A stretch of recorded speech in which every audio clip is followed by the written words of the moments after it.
ভেবেছিলাম যে মাছটা কাটার আগেই তোমাদেরকে দেখাবো, কিন্তু মাছটা কাটার আগে তোমাদেরকে দেখাতে পারলাম না। এত ব্যস্ত ছিলাম যে মাছটা কাটার কাছে নিয়ে যেতে পারিনি। অনেক বড় ছিল শোল মাছটা। এটার ওজন হবে এই 1 কেজি মতন।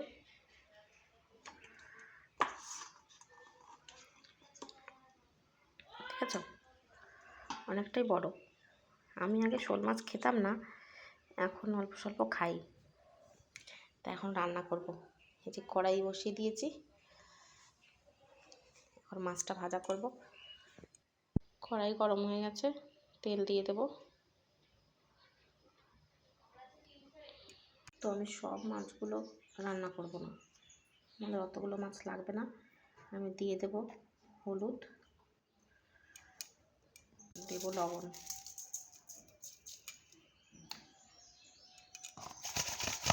ভালো করে মেখে নিয়েছি। দেখো তেলটা গরম হয়ে গেছে, ধোয়া উঠছে। এখন এক এক করে এর মধ্যে মাছ দিয়ে দেব।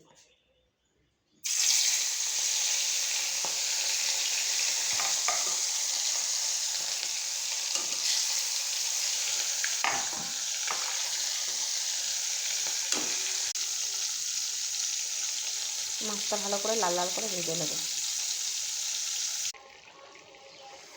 এখানে কষিয়ে জল দিয়ে দিয়েছি।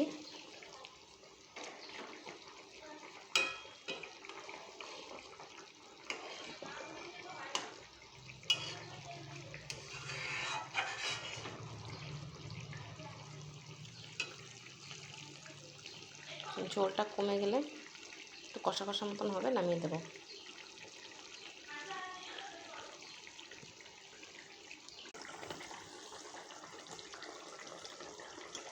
প্রায় হয়ে এসেছে, ঝোল অনেকটাই কমে গেছে।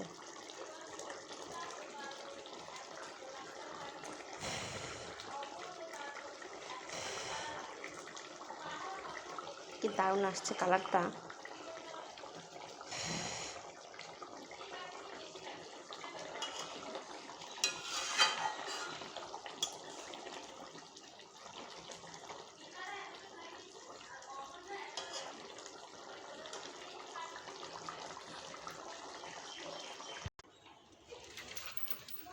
বাইরে বৃষ্টি হয়েছে।